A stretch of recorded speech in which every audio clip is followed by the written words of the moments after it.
Hello and welcome to Sega News Bits. I'm Barry, with me is George. Sega. And do you guys remember how Sega's games would start up and you'd get a little chime? It would show you the Sega logo. You know, it's probably the most recognizable thing from the company because especially during the Genesis era, we had Sega, as George sang, and you'd have things like the Jurassic Park dinosaurs saying Sega.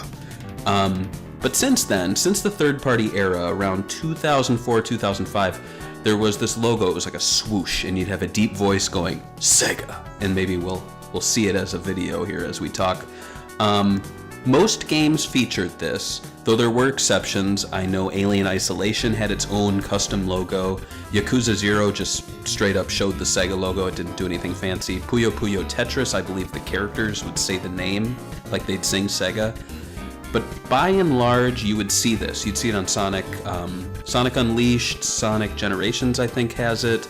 Yakuza 4, Yakuza 5. I think some of the Yakuza games had these weird Japanese writing.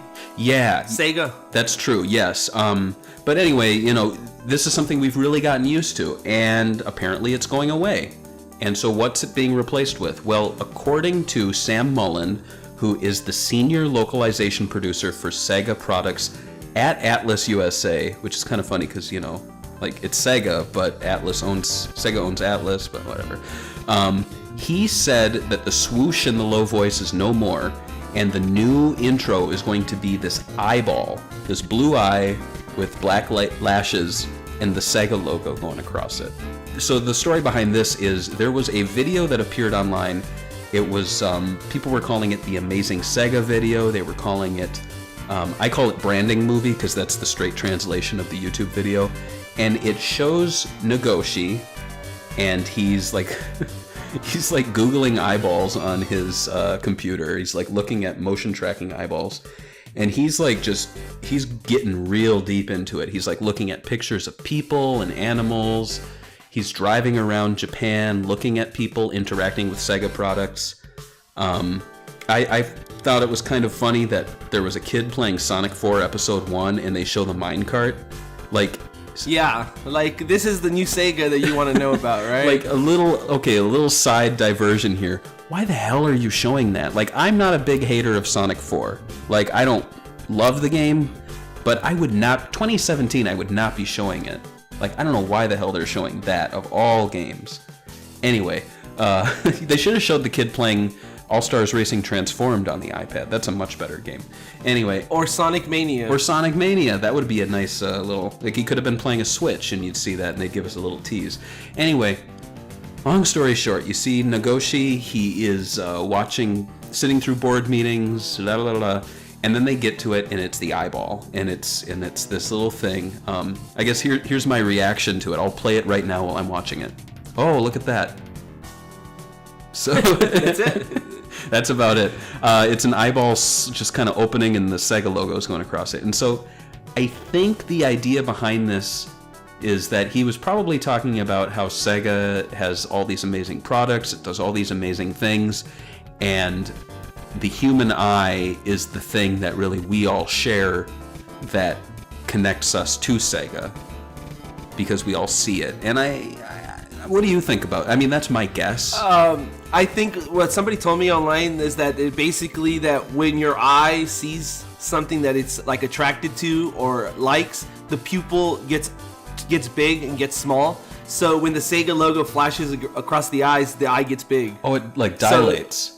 Yeah, it dilates. So it's trying to show you that Sega has that power in the human body, I guess. That even if you write negative articles on IGN, you still love Sega. Don't lie to yourself. I wonder if they actually ran tests with people and they'd show different products, and when they show Sega, something happens to the eye. That would be kind of cool. I was going to be a little negative on it just because I feel like you could apply that to anything. You could be oh, Disney. You watch Disney. Oh, Capcom. Well, maybe not Capcom.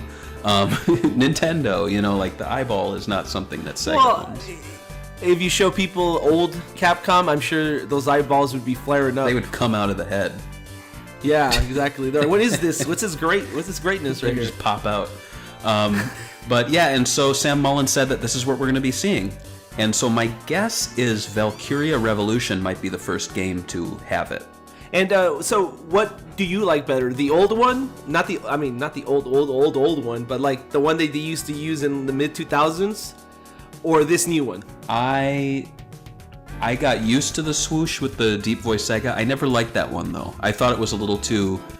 I thought the bland? design. Yeah, I thought it was a little bland. I thought the design was a little dated, even at the time. It was just like lots of swooshes, and I think there were like these little squares or something that appeared. It didn't appeal to me. More often than not, I would get excited when they do the Sega, that sort of thing. For some modern games, they did it, and so I'm interested to see this new one. I mean, I've seen it, but in context, and I think it works. It's not my favorite, but I think it works.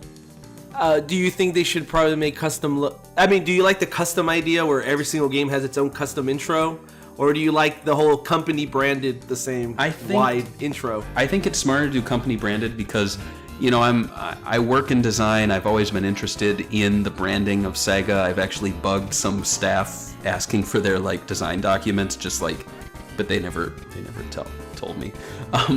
But for example, the Japanese Sega is a different color blue from the Western Sega. It's a little brighter. There's all these little variations. Like I mentioned, I couldn't pinpoint every game with the swoosh and the Deep Voice Sega. I used to think it was a Western thing, but apparently it appears in front of some Japanese games. Like Phantasy Star Online 2 has it. So I think it's good that they're finally doing something that every game is going to have. But that doesn't mean that once you get into the game, they can't use the Sega logo interestingly. Like, I believe Bayonetta put it on like a tombstone. Yeah. Yeah. And they're also using it, they did a tweet the other day, they're using it they're showing off VR for arcades. Mm-hmm. Do you think this works for our VR? Do you think Sega is invested in VR? Yeah, I mean, it's an eyeball, and VR definitely requires those things, so I think it works there. Yeah, I would be interested, though, if this is used on something like Sonic Mania, because that's, a digital title, it's largely Western-based. If we see it on Sonic Mania, that's when we know it's going to be used everywhere, I think. Yeah, and so I guess my question to the viewers is, what do you think about the eyeball? What was your favorite Sega intro? Did you like that swoosh? Tell us in 3 words or less. Or 3 words or less. And if you guys hit that little bell on the subscribe, I heard you guys become super fans. Yeah. So, what do you get for that? Nothing. You don't get anything. Someone gets a hug.